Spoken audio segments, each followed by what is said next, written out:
अध्याय 6 में हम लोग अध्ययन कर रहे थे।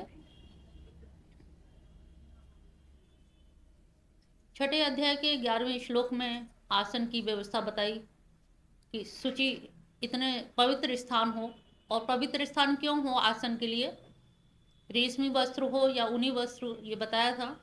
लेकिन इसके साथ साथ शुचिता भी होनी चाहिए। कैसी शुचिता? जैसे किसी जगह कोई व्यक्ति, कुछ गंदे विचारों वाला व्यक्ति गया और उसी जगह पे आप बैठ जाओगे तो आपके अंदर भी वैसे ही दुर्गुण और वैसी ही विचार भावना आने लगेगी। इसीलिए आसन हमेशा अपने आसन पे जोर दिया गया है कि तुम जहाँ बैठो देख करके बैठो, और अपना छोटा सा चाहे रेशमी कपड़ा हो या ऊनी कपड़ा हो वो बिछा के बैठें।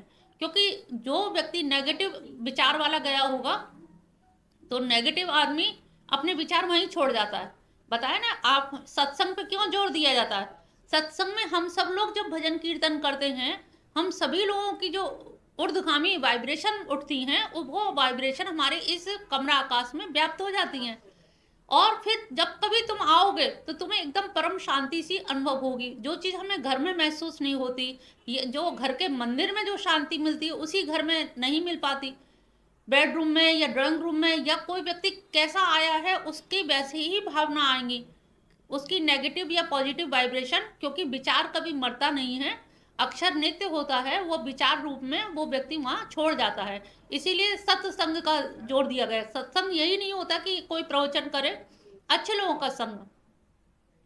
बुरे लोगों का संग करोगे तो दुर्विचार ही आएंगे। तो हमें सत्संग का मतलब है जो हमारे सहपाठी हैं, जो हमारे फ्रेंड सर्किल है, जो हमारे अड़ोस पड़ोस हैं, अच्छे लोगों से संबंध रखिए। अगर नहीं अच्छे लोग तो मत संबंध रखिए, फिर स्वाध्याय करिए, जाप बढ़ा दीजिए। अगर आपकी हानि हो रही है, कोई चुगली कर रहा है, कोई किसी की बुराई करता है हमेशा, जब बुराई ही करता है तो फिर आपको सुनने के हकदार हैं, और उतना ही पाप आप पे पड़ेगा जितना करने वाला कर रहा है। बुराई करने वाला और बुराई सुनने वाला दोनों पे बराबर ही पड़ेगा, क्योंकि श्रोता ना होता तो वो किससे बुराई करता। तो कभी भी आपको ये लग रहा कोई बुराई कर रहा है तो अपने कृष्ण की चर्चा शुरू कर दें कि हमारा मन विचलित ना हो या उसकी बातों को हम भुला दें। जब हम मोबाइल पे फोन पे भी हम ये ध्यान रखें कि हमें किससे बात करनी किससे नहीं करनी, जिससे हमारा सत्संग यानी कि अच्छे विचार ऊर्ध्वगामी हो। अग्नि क्या होती है? माचिस की तीली जलाओगे तो क्या होगे? हमेशा ऊपर की तरफ। तो हमें भी अपने विचार ऐसे रखने कि वो ऊपर की तरफ हों, क्योंकि बहुत आयु बीत गई है और अभी भी हम नहीं संभले। अगर नहीं हमने ध्यान दिया तो ये हमारी हानि कब की होगी? एक जन्म की नहीं, जन्म जन्म लुढ़क जाओगे। तुम ऊपर से लुढ़के या फिसले तो कहीं ठहरोगे नहीं, सीधे नीचे जाओगे गर्त में, पाताल लोक में। तो अब हमें एक एक दिन बहुत संभाल के चलना है। एक दिन फिर हमें सुबह भी संभाल लिए, दोपहर भी संभाल लिए, शाम को भी। अक्सर लोग कहते हैं सुबह सुबह ऐसी बात मत करो, यानी कि दोपहर में कर सकते हैं। हमें तीनों टाइम अपने आप पे ऐसी नियुक्ति करके रखना है कि कोई भी विचार हमारा गड़बड़ ना आ जाए, कोई भाव गड़बड़ ना आ जाए। ये हमें सुबह दोपहर शाम जब हम अपने आप को आत्मनिरीक्षण करेंगे तब फिर हमें ये वाइब्रेशन भी पता लगेंगे। और ये जितना आप ध्यान करोगे उतना ही आपकी तीव्रता हो जाती है कि हाँ ये आदमी कैसा है, इसकी पॉजिटिव वाइब्रेशन थी या नेगेटिव। तो यहाँ पर आसन पर बहुत जोर दिया गया है कि आसन आपका शुद्ध होना चाहिए, सात्विक होना चाहिए। आसन पर बैठ के जिस पर भजन कर रहे हो उस पर भोजन नहीं करो। तीर्थ स्थल में कहा जाता है जाप का बहुत बड़ा फल मिलता है। ऐसे ही जमुना गंगा किनारे जाप करते हैं कुछ संत लोग।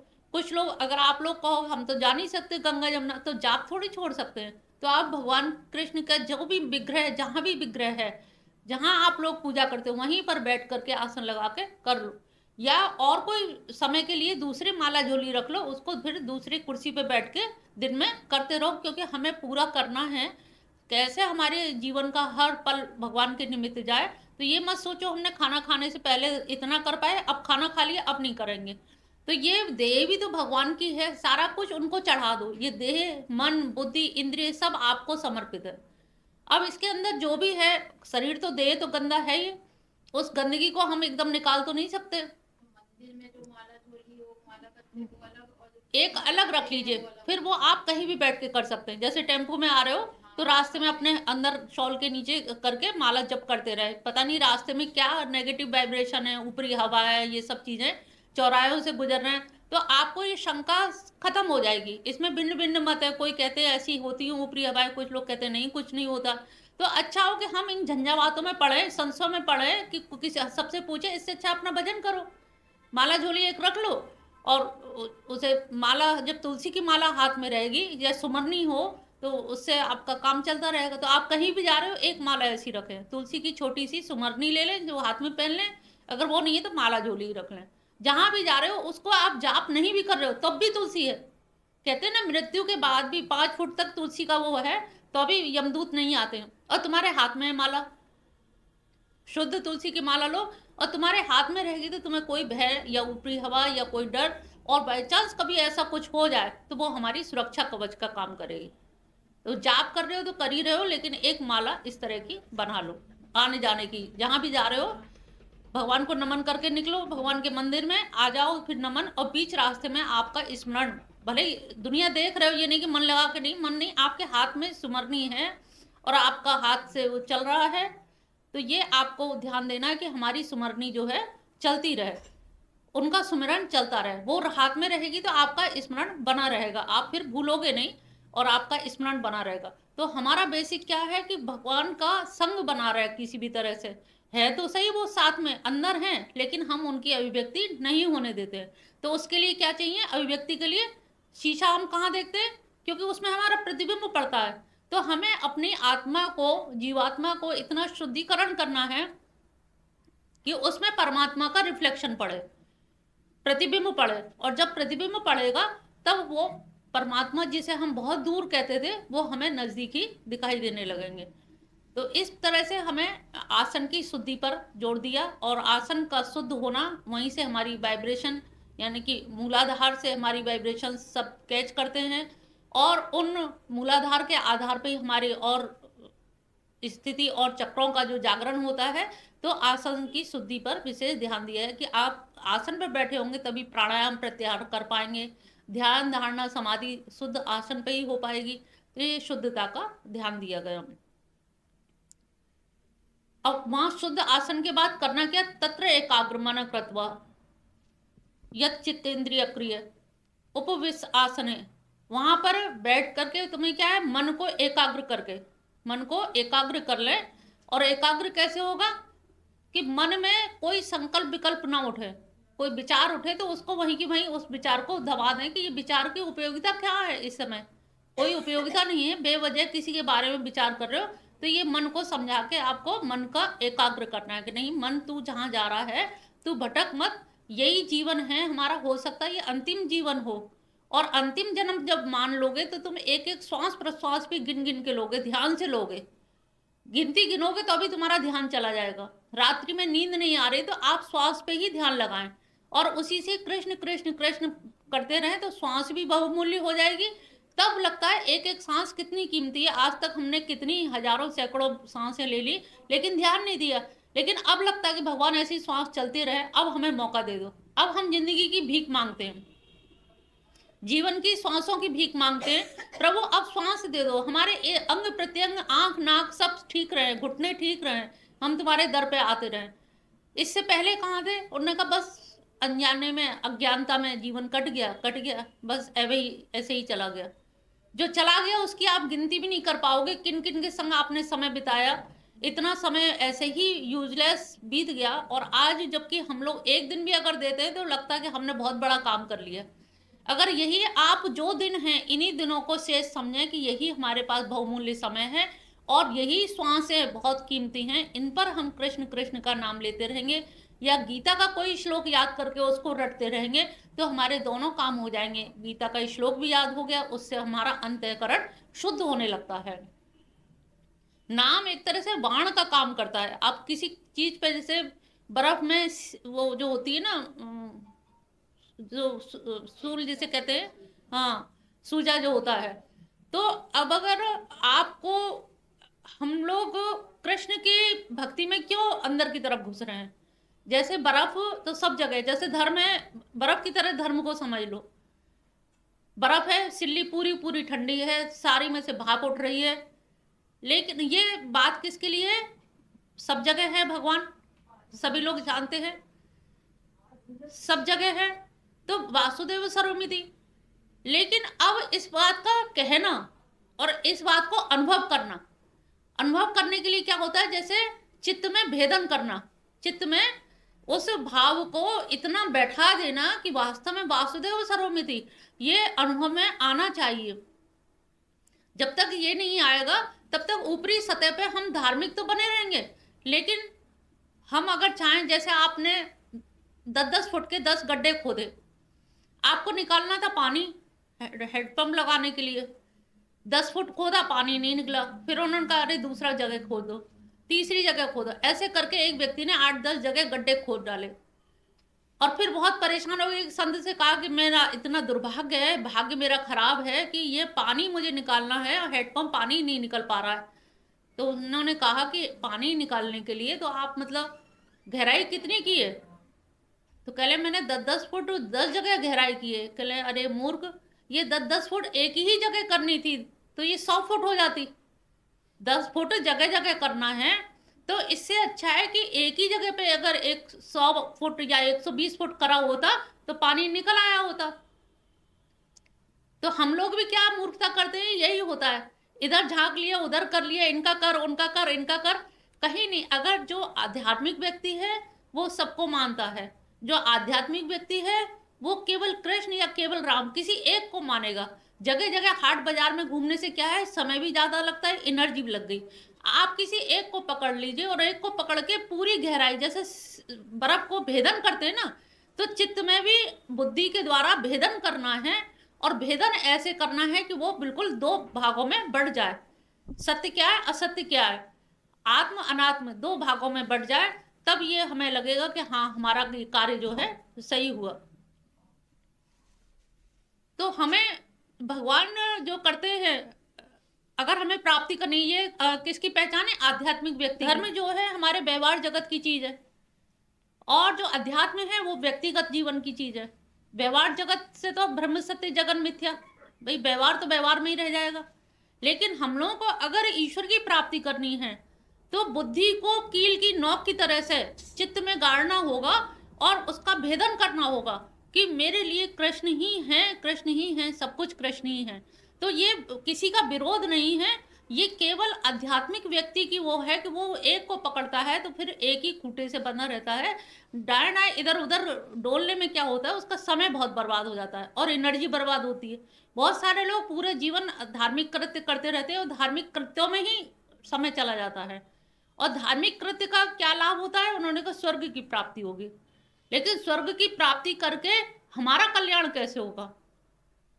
खाली स्वर्ग की प्राप्ति होगी और पूर्ण छीड़े, पूर्ण जब छीड़ हो जाएंगे तो फिर मृत्युलोक में आओगे। तो तुम्हारा प्रयास क्या रहा?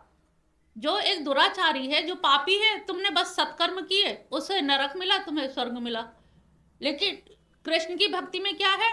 यहाँ प्रेम की प्रगाढ़ता है। यहाँ पर जो प्रेम फ्री का है वो प्रेम आपको जो अभी तक इधर उधर बांटते रहे हो सब, तो हमें कहीं बंटवारा अब उसका प्रेम का नहीं करना है। अब प्रेम की कील बना के हमें किसी तरह से ऐसा चित्त में भेदन करना है कि हर श्वास में कृष्ण नाम निकले। तो किसी भी, चाहे जो जिसकी जहां आस्था है, जो जिसको भी मानता है, कोई मनमाने पे बाध्यता नहीं है, बस पकड़ो एक को। इधर उधर करने में तुम्हारा समय बहुत बर्बाद हो जाएगा। तो वही 10 फुट का ध्यान रखो कि हमें पानी निकालना है खुदाई करके, तो हमें 120 फुट एक ही जगह पे खोदना पड़ेगा। 10 जगह पे खोदने से तुम चैलेंज करोगे हमने तो जिंदगी बिता दी इसी धर्म के काम करने में और फिर भी हमें कुछ नहीं मिला। तो यही विवेक की बात है कि हमें किसकी शरण में जाना है। जहां मन से पूछो, जो रूप अच्छा लगता हो, भगवान ने तो इतने रूपों में अपना जन्म अवतार धारण किया है, जो रूप अच्छा लग रहा हो, जिस रूप के तुम अभ्यस्त हो, जिस रूप में तुम्हें आकर्षण लग रहा हो, उस रूप को तुम प्राप्त कर सकते हो। और वो रूप ऐसा होगा कि तुम्हारे चित्त की वृत्तियों को रोक सके। ऐसा ना हो कि तुमने हमें दिखाने के लिए कृष्ण कृष्ण करने लगे हैं लेकिन बाद में मन हुआ नहीं, हम तो रामचंद्र जी को बहुत वो करते हैं। यहाँ स्वतंत्रता है, यथेच्छसि तथा कुरु, तुम्हें जो रूप पसंद आ रहा हो। भगवान कृष्ण के भी अनेक रूप है, उनमें से भी किसी एक रूप को ही लोगों को पसंद आता है। जरूरी नहीं है कि सबको वो पसंद आ जाए। अब परशुराम है, हनुमान है, बहुतों का चित्त उधर नहीं रमता। नारी चित्त तो सहज रूप से कृष्ण की भक्ति में लिपायमान हो जाता है। तो हमें जो लिपायमान कर रहा है, जो भाव हमें पकड़ रहा है, उस भाव में हम अपने आप को अनुशासित करें और निरंतर हमारा ये प्रयास रहे कि किसी भी तरह से हमारा जीवन के जो क्षण व्यर्थ चले गए। जब जागो तभी सवेरा है। अभी भी अगर जग जाओ तो कोई विलंब नहीं हुआ है, जब जागो तभी है। तो आज भी जग जाए, अभी से भी हम करें प्रयत्न। आज लोग कितने उस तरह से कर रहे हैं, उसको एक तरह से मजमा बना लिया है, मनोरंजन का साधन बना लिया है, जबकि इसका भक्ति से दूर दूर तक कोई लेना देना नहीं है। तो हमें मनोरंजन नहीं करना है, गा बजा के समय नहीं बर्बाद करना है। अब हमें केवल उनकी शरण में जाना है और पूर्ण रूप से हमें शरणागत होना है। तो वो जिस रूप का पसंद आता हो, जो रूप तुम्हें भाता हो, उस रूप को तुम ग्रहण करें और ग्रहण करके कैसे भी आगे बढ़ो। बस अब चरेवती चरेवती, ठहरना नहीं है। अगर ठहर जाओगे, ठहरना कब होता है, जब बहुत पराकाष्ठा पे पहुंच जाओ। अभी ठहर गए तो प्रमादी कहलाओगे, और अंतिम क्षण में जब ठहरोगे तब वो आपके समाधि होगी। तो हमें उस पराकाष्ठा पे पहुंचना है कि जहां सारे कृत्य ठहर जाएं, बुद्धि मन सब ठहर जाए, लेकिन हमारी चित्त की वृत्तियां भी ठहर जाएं। और ठहर के जहां हमारे मन को लगना है वहां सही ढंग से प्लग है। कहाँ लगाना है? एसी का प्लग एसी में लगाओगे तो बेमौसम में अगर कूलर में लगा दिया या हीटर में लगा दिया तो वही प्लग है, वही चीजें हैं, लेकिन कहाँ लगा रहे हो ये तुम्हें विवेक से काम लेना है।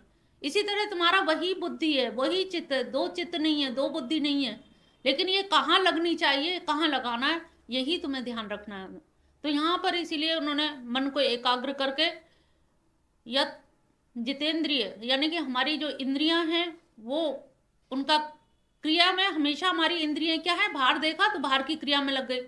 तो क्रिया से आसक्ति हट जाए, हमारी इंद्रियां भी सब जितेंद्रिय हो जाए। उपविष्ट आसन है, उसके ऊपर आसन पर बैठे, पर काय के लिए? तो उन्होंने कहा है कि युज योगा आत्म विशुद्ध है, आत्म अंतःकरण की विशुद्धता के लिए। तो आसन, इतनी आसन की जो व्यवस्था अभी बताई कि शुद्ध आसन हो, सुमरनी हाथ में हो, स्थान आपका मंदिर हो या शिवालय हो कोई, या जमुना गंगा किनारे हो, इतनी सारा उपक्रम क्यों बताया जा रहा है? आत्मशुद्धि के लिए। इस आसन पे बैठे काहे के लिए बैठे? आत्मशुद्धि के लिए। और फिर किस प्रकार बैठे? समम काय शिरो ग्रीवम धार्यन अचलम स्थित संप्रेक्ष नासिका अग्रम। ये बहुत साइकोलॉजिकली बहुत अच्छा वो योग की पराकाष्ठा दी हुई है।